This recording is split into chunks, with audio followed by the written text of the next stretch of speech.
안녕하십니까. 매의 눈으로 세상의 흐름 읽어드리는 Y타임스 정세 분석의 추부길입니다. 중국에서 5대 명문대 중에 하나로 속하는데요. 푸단대가 있습니다. 한자를 그대로 읽자면 복단대인데요. 이 푸단대 국제문화연구원이 지난 1월 13일에 가졌던 2021년 국제전략보고서 위기 국면과 새로운 국면, 이 세미나의 보고서가 뒤늦게 알려지면서 화제가 되고 있습니다. 이 중국 상해에 있는 이 대학은 시진핑 사상을 만들어낸 중국 국가중점대학이고요. 특히 이 국제문제연구원 산하의 조선한국연구센터, 이걸 그냥 한국연구원 이렇게 부르기도 합니다만은 조선한국연구센터가 원래 이름입니다. 이 센터에서 중국의 한반도 전략을 시진핑 주석에게 직보를 하고 상당한 영향력을 미치고 있는 대학이다. 이렇게 말씀드릴 수 있기 때문에 더욱더 관심을 갖게 만듭니다. 또한 이 조선한국연구센터의 책임을 맡고 있는 정지용 교수는 로양군관학교를 거쳐서 북한의 김일성 대학교에서 석사 과정을 밟은 북한통입니다. 그리고 이 한국과의 교류도 굉장히 활발합니다. 그래서 한국에서 강의도 많이 하고 그러는데, 그렇기 때문에 한마디로 한반도 통이다 이렇게 일컬어질 수 있습니다. 그래서 그의 생각에도 깊은 관심이 쏠립니다. 특히 중국이 지난 2019년 말에 시진핑 주석을 비롯한 정치국 회의에 제출했던 2020년 국제정세 예측 보고서의 내용이 완전히 오판한 것으로 확인돼 가지고 중국 지도부가 발칵 뒤집혔고요. 이 때문에 2021년에 정세 예측 보고서 작성에 상당한 심혈을 기울이고 있다. 이런 이제 분위기가 흘러나오고 있는데요. 이런 상황에서 나온 보고서이기 때문에 더욱더 관심을 끕니다. 여기에 대해서는 우리 Y타임스가 1월 26일 자세히 보도를 좀 해드린 바 있고요.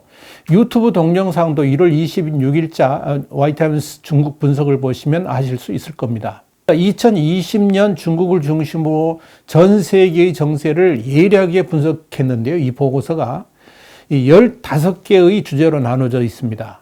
또 푸단대 국제문제연구원 교수진들이 총동원돼 가지고 국제정치와 코로나 전국, 그리고 한반도 문제와 중일 관계, 미중 관계 등을 전반적으로 분석을 했습니다.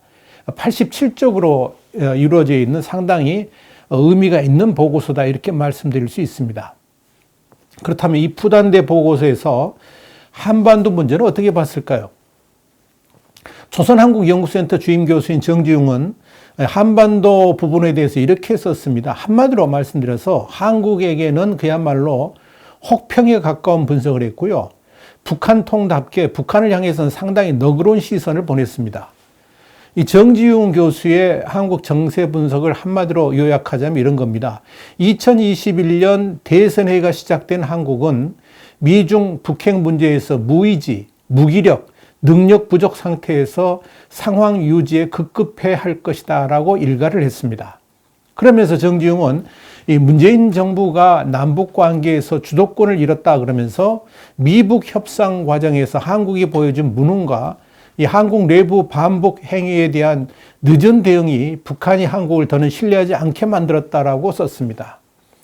아마 이건 분명히 북한의 생각을 그대로 이렇게 반영하지 않았나 이렇게 보여집니다. 이로 인해서 한국은 한반도 정세를 장악할 능력을 잃었으며 북미 게임에서 비중과 지위가 계속 하락할 뿐 아니라 미중 경쟁에서 양다리 걸치기 책략이 한국 외교를 더 곤혹스러운 처지에 놓이게 하고 있다라고 봤습니다.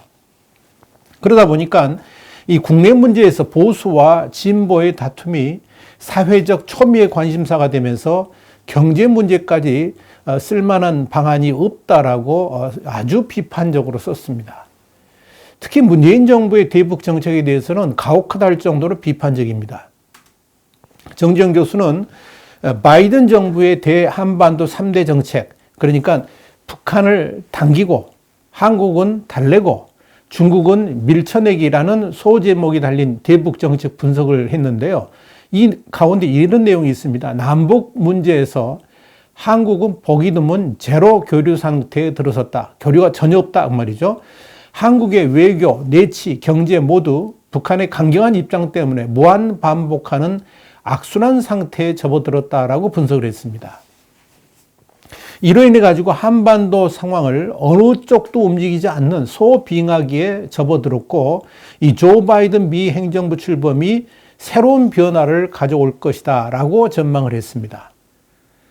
정 교수는 또 북한에 대해서 한국 공무원 총살 사건을 일으키고 주민들에게 눈과 새를, 그 눈이라는 게 이제 하늘에서 내려온 눈이죠. 그 눈과 새를 만지지 말라고 지시하는 등 코로나 방역에서 극단적인 모습을 보이고 있다라고 평가했습니다. 이 눈을 만지지 말라는 말은 이번에 정주영 교수의 보고서에서 처음 저도 듣습니다. 그러면서도 이 코로나 바이러스로 인한 북한의 국경 봉쇄는 북한의 모처럼의 제도 정비를 할 수 있는 기회를 가져다 줬다 그러면서 김정은 위원장은 이 시기를 이용해 당내외 문제 그리고 국내의 여러 가지 많은 통치 방식과 구조를 정리했고 권력 구조도 개편을 했다라고 봤습니다. 그야말로 북한을 아주 긍정적으로 본 겁니다. 그렇다면 미북 관계는 어떻게 봤을까요?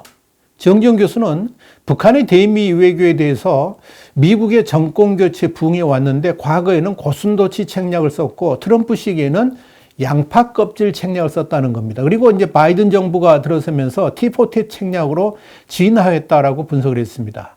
여기서 티포텟 책략이라는 게 뭐냐면 상대가 가볍게 치면 나도 가볍게 친다는 뜻인데요.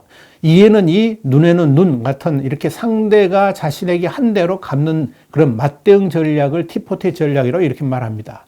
그래서 김정은이 지난달 8차 노동당대에서 강대강, 선대선 선언을 한 것이고 이걸 미국이 만약에 이제 강공으로 나온다 그러면 완성된 핵무력으로 강력 대응하겠지만 일단 미국이 인내심을 가지고 로키 전략을 펼치면 여기에 대등한 맞대응으로 북한도 대미 정책을 우호적으로 갈 수 있다는 의미다. 이렇게 해석을 했습니다. 또한 미국이 북핵을 보는 입장도 변했다는 것도 이 정 교수의 입장인데요. 내용이 이렇습니다. 그러니까 바이든 행정부 외교팀이 북한을 잘 이해하고 있기 때문에 트럼프 행정부 때처럼 외교적 자원을 북한에 남용하지는 않을 것이라고 진단을 했습니다. 그러면서 정 교수는 바이든 외교팀은 과거 대북 정책을 분석하면서 중국이 개입하면 미국이 더 많이 잃고 중국이 덜 개입하면 미국이 많이 얻었다라고 평가한다 그러면서 바이든 팀에게 북한 인식이 지체할 수 없는 위협이라는 인식이 지배적이기 때문에 미국이 북한을 중국을 때릴 수 있는 카드로 활용할 가능성이 있다라고 봤습니다. 상당히 의미 있는 분석이라 저는 그렇게 평가를 합니다.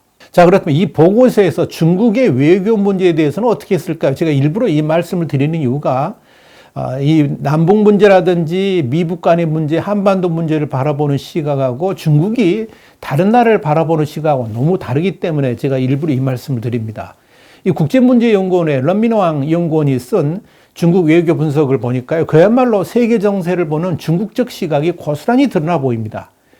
지난해 중국 우한에서 발원한 이 코로나 바이러스를 성공적으로 극복하고 세계에서 두 번째로 경제 성장을 할 정도로 회복을 했다라고 전제를 했는데요. 이 런민왕 교수의 글, 미국에 대해서는 아주 부정적으로 전망을 했습니다. 특히 런민왕 교수는 중국에서의 코로나19 극복 과정을 아주 드라마틱하게 기술하면서 지금은 오히려 중국이 전 세계 코로나 극복에 상당한 영향력을 끼치고 있고 이를 통해서 굳건한 외교 관계를 형성해 가고 있다고 평가를 했습니다.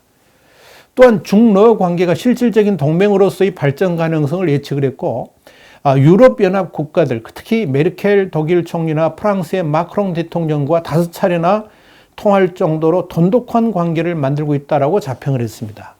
그러나 영국과의 관계는 홍콩 보안법 문제로 악화됐다고 봤습니다. 그는 2020년에 중국 외교를 한마디로 한편으로는 코로나19로 인한 압력을 이겨낸 후에 위기를 기회로 삼아서 적극적으로 국제 방역 협력을 추진함으로써 인류의 유생과 건강 공동체를 구축하는 데 크게 공헌했다 그러면서 아세안 및 EU와의 경제 무역 투자 협의를 추진함으로써 미국으로부터의 압박에 대응한 해였다 이렇게 자평을 했습니다. 단 인도와의 국경 분쟁은 더욱 격화될 수도 있다라고 봤습니다. 자, 완전히 좀 우리가 보는 거하고 좀 상황이 좀 다르죠. 그러니까 우리가 이 푸단대 보고서를 어떻게 봐야 될 것인가를 생각해 봐야 되는데요.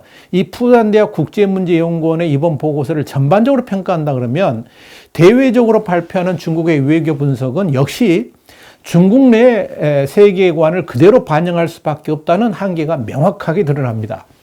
반면 한반도 문제는 자유롭게 평가할 수 있기 때문에 상당히 솔직하게 분석을 했다라고 볼 수가 있을 겁니다. 특히 우리가 이 보고서를 주목할 수밖에 없는 것은 푸단대 국제문제연구원이 2019년, 2021년 중국 외교부의 정책연구 중점 협력기구로 지정됐고요. 시진핑 주석을 비롯한 상무위원회에 직접 보고할 정도로의 그런 능력을 가지고 있고 또한 중국 외교 당국과 긴밀하게 소통한다는 점입니다. 그래서 이 푸단대학의 정세보고서, 특히 한반도와 관련된 보고 내용은 현재의 한국을 바라보는 중국 전문가 그리고 중국 당국의 속내가 충분히 담겨 있다라고 볼 수 있고요. 특히 이 정지용 교수의 보고 내용은 북한의 시각도 우리가 지금 엿볼 수 있다. 그러니까 굉장히 주목을 해야 된다라고 저는 평가합니다. 아마도 푸단대는 2020년에 정세 분석 보고서와는 별개로 2021년에 중국 외교 책략, 전략을 담은 보고서도 아마 분명히 상부에 보고했을 겁니다. 앞으로 추가적인 취재를 통해서 또 우리 Y타임즈가 계속 보도를 해 나가겠습니다. Y타임즈 정세 분석이었습니다. 다음 시간에 다시 뵙겠습니다. 감사합니다.